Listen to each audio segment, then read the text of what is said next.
Today, I want to be able to talk about a topic that has been, in the past few years, a topic of much discussion in the church, and that is internet church and the way that it affects things that we do day to day basis in the church and ministry, and the way that we look at things now in a statistic place, and the way that we do things, and the way that we just have ministry in total. And so as we go over this, I'm going to go over some pros and some cons of this, and we are going to dive into what internet church has done to the Church of America.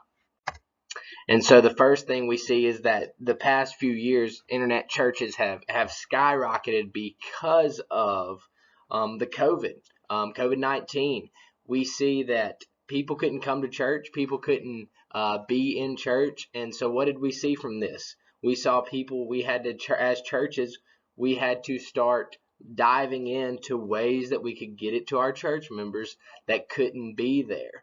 And so we see here on this slide that it says practicing Christians, which means those that go to church at least once a month, which for me, I'm like, wow, that's a practicing Christian. That's as small as we've gotten. But it's at least once a month and generally claim faith to be pretty important to them. Barna asked the respondents if they streamed any church footage in the 4 weeks before the survey, which this was during COVID. It said 53% of them answered that they streamed their church online, 34% streamed a different one, and 32% did neither. And so what we see there is that a vast majority during COVID were watching our online services. They were diving into our online services, which is a great, amazing thing. But we have to realize that what was COVID? COVID was a place that we had to look into, and people could not come to church. We had a lot of unknown. We did not know how to treat COVID. We did not know how to work with COVID. And so what this brought about was a time where we had to have these things and these values in our church be brought up. And so it brought a great place for us to start online church if your church did not have it. But we see that there are good things and there are also negative things to this. We see, there's a lot of debate in churches whether it's killing or whether it's helping the church. And we're going to just kind of dive into those things and see the pros and the cons of internet church. And so one of the great things about internet church is the growth of the spread of gospel, which is our number one goal as Christians, correct? It's a thing that we do, that we are called to do. When Jesus was rising up into heaven, he said, "Go out and make disciples of all the nations." And so we are called to do this, and sometimes we do get so involved with the church that we forget that this is our number one calling, that we are called to be disciple makers, and we are called to go out and just spread the gospel. And we see this in this slide, is that many churches have widened the spread of their gospel through the internet church.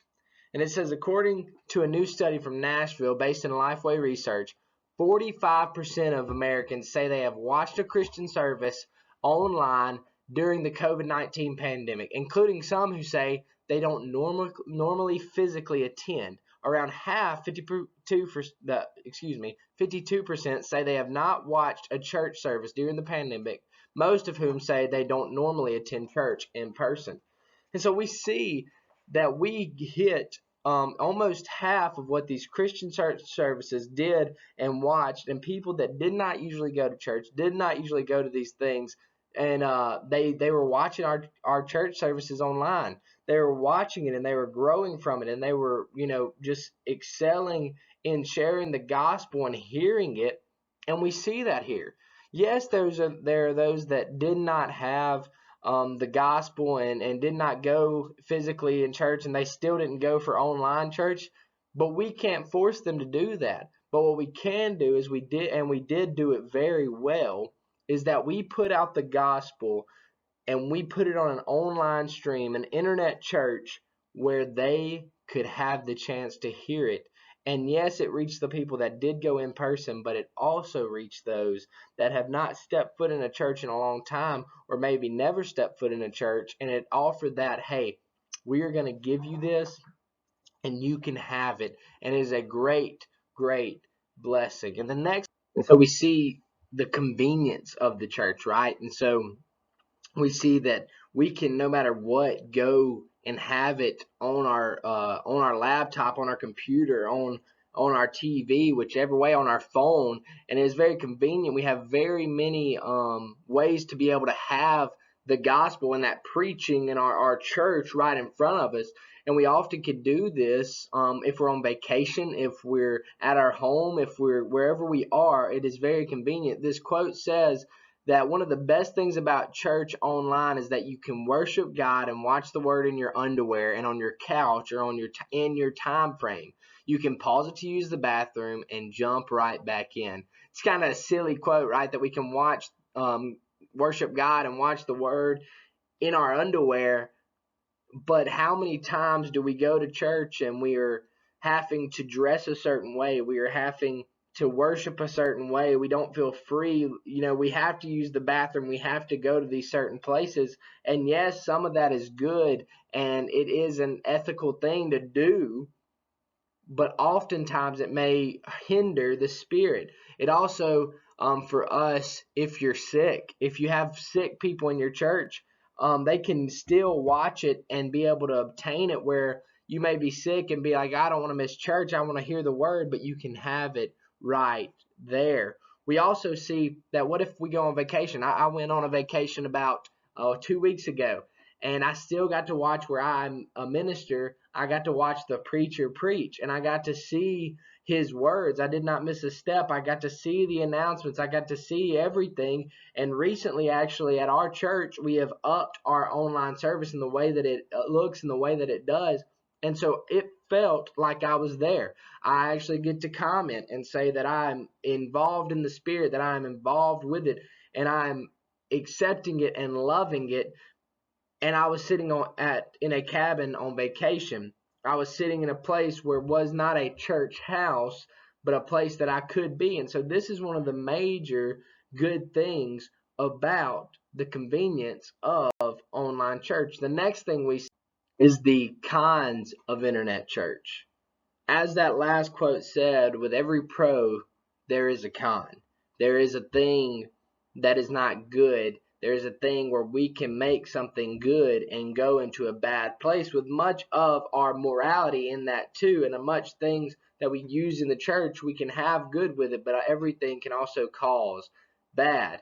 And so as we see, is the lack of community. It is the lack of the place that many need. We see that adults, your mid-age people from 30 to 50 or 60, whatever you want to say, they are okay without community. Most of them, honestly, when church is over, are running out the door backwards to go and get in their car so they can go eat lunch somewhere that they can run and get out of it. You say Christmas party and they just get tormented because they don't want to go.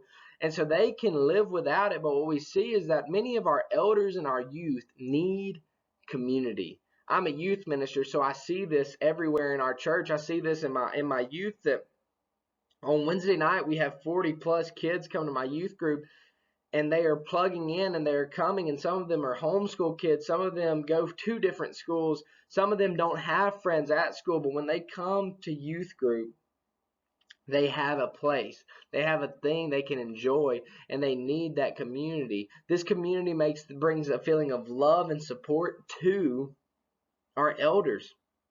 I go on visits. I see it often that when you go on this visit to this old elderly couple, or this old elderly lady or man that are living alone, and you go see them and you conversate with them and you show them the love and you show them community, they need that. And that is something they cannot get through online church.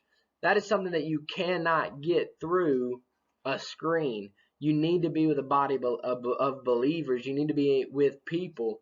And we see this in the same aspect with youth, that it helps them to stay grounded in their faith. In the same way that community helps these elderly, it helps these youth to get a grounded faith, to get a grounded need for the gospel. and it will go into their life forever. God created us for people. We see that. God created us to do the things that we are called to do, and He has wired us to need that community.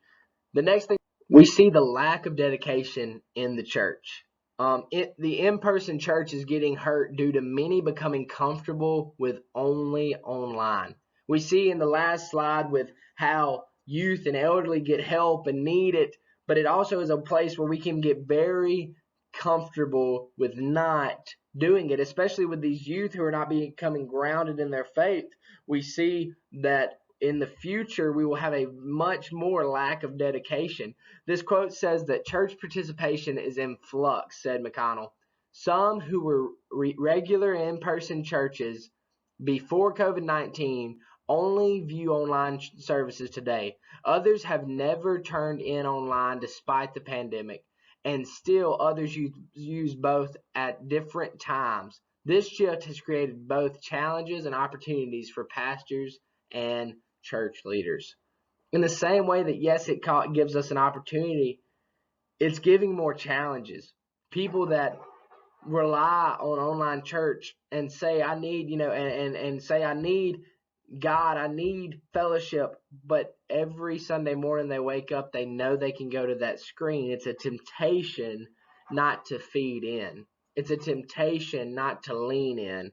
And we see here that many have let online church become something easy for them to do rather than having to get out of a comfort and go to an in-person church. The thing that is killing the American church is comfortability and being comfortable. And the way that we sit there and we are rather be comfortable than getting out of our comfortable place and going out and sharing the gospel.